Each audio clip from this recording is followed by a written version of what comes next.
महाराष्ट्रात direct degrees विकत मिळते. विद्यापीठ घोटाळ्यावर रोहित पवारांचा मोठा गौप्यस्फोट.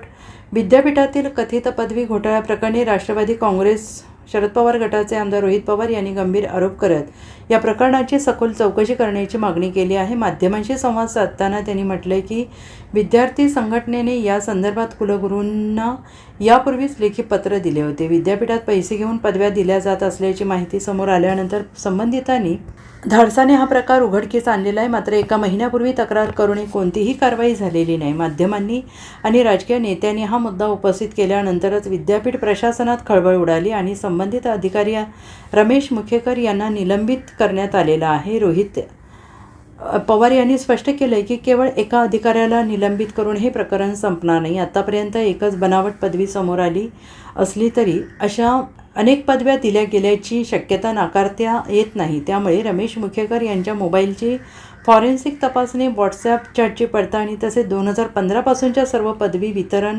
प्रक्रियेचे ऑडिट करण्यात यावे अशी मागणी त्यांनी केली आहे. या प्रकरणी FIR दाखल झाला असला तरी संपूर्ण रॅकेटचा शोध घेणं आवश्यक असल्याचं पवार यांनी म्हटले. या प्रकरणात केवळ एका व्यक्तीचा सहभाग नसून त्यामागे मोठे जाळे असण्याची शक्यता त्यांनी व्यक्त केली आहे.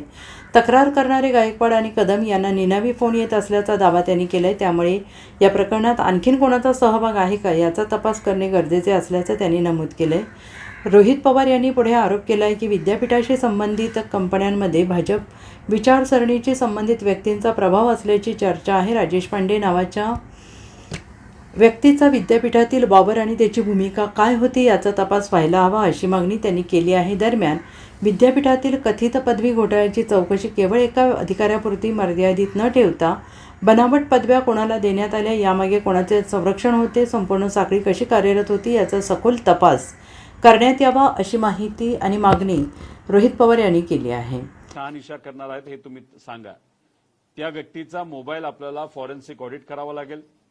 जे काही तिथं त्यांचं व्हॉट्सॲपची चॅट असेल ती डंप करावी लागेल आणि मग त्याच्यातून एक वेगळा अभ्यास करावा लागेल. पण दुर्दैव असं व्हॉट्सॲपची जी चॅट आहे ती 2 वर्षापुरती असते.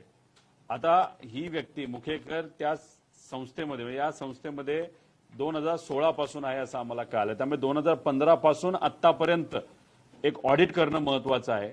PRN number, enrolment number, seat number आणि नवीन ज्या काही डिग्र्या ज्या नंतर प्रिंट केल्या गेल्या त्या किती केल्या गेल्या, कोणाकोणाला दिल्या याचा एक कुठंतरी तिथं अभ्यास हा केला गेला पाहिजे अशी आमची ठाम मागणी. ते लवकरात लवकर केलं पाहिजे. फक्त FIR झालं आणि मुखेकरवर आम्ही कारवाई केली म्हणून याच्यातून सुटतो असं होत नसतं.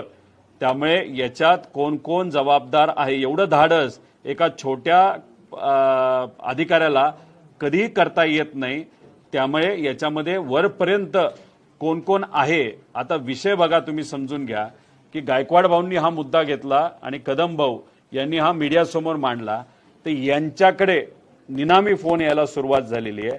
लोक भेटायला यायला लागलेले आहेत, व्हिडिओ काढ म्हणजे हे जे रॅकेट आहे ते मुखेकर पर्यंतच थांबतं असं नाही. हे रॅकेट पार खोलवर तिथं जात असतं. या युनिव्हर्सिटीमध्ये सेक्शन 8च्या 2 कंपन्या आहेत. त्याच्यामध्ये एज्युकेट फाउंडेशन नावाची एक सेक्शन 8 कंपनी आपल्याच युनिव्हर्सिटीची आहे आणि रिसर्च पार्क फाउंडेशन नावाची एक कंपनी आहे. आता एज्युटेक नावाची जी कंपनी आहे सेक्शन 8 कंपनी ही युनिव्हर्सिटीच्या मालकाची असली तरी त्या कंपनीमध्ये अनेक असे लोक आहेत जे भाजपच्या विचाराचे मुद्दामून त्याच्यामध्ये भरण्यात आलेले आहेत आणि त्यांना पुरा डेटा मॅनेजमेंटची जबाबदारी आहे. त्यामुळे हे जे काही सर्टिफिकेट प्रिंट केले जातात त्याच्यावर सुद्धा या कंपनीचा कंट्रोल आहे असं आम्हाला कळतं. म्हणजे युनिव्हर्सिटीमध्ये शासनामध्ये भरती व्हायचं असेल तर त्याला एक प्रक्रिया असते, एक परीक्षा द्यावी लागते. पण ही कंपनी सेक्शन 8 कंपनी असून सुद्धा याच्यामध्ये कोणाला भरायचं, कोणाला तिथं ठेवायचं, कुठल्या विचाराची लोक आणायची, चोर प्रवृत्तीची आणायची का नाही आणायची, हे सगळा निर्णय हे तिथल्या तिथं घेतला जाऊ शकतो. आणि आमचं मत आहे या कंपन्यांमध्ये या युनिव्हर्सिटीच्या मालकीच्या असल्या तरी याच्यामध्ये भाजप विचाराचे अनेक लोक त्याच्यामध्ये भरलेले आहेत. त्याच्या bureau report SBN Marathi, Mumbai.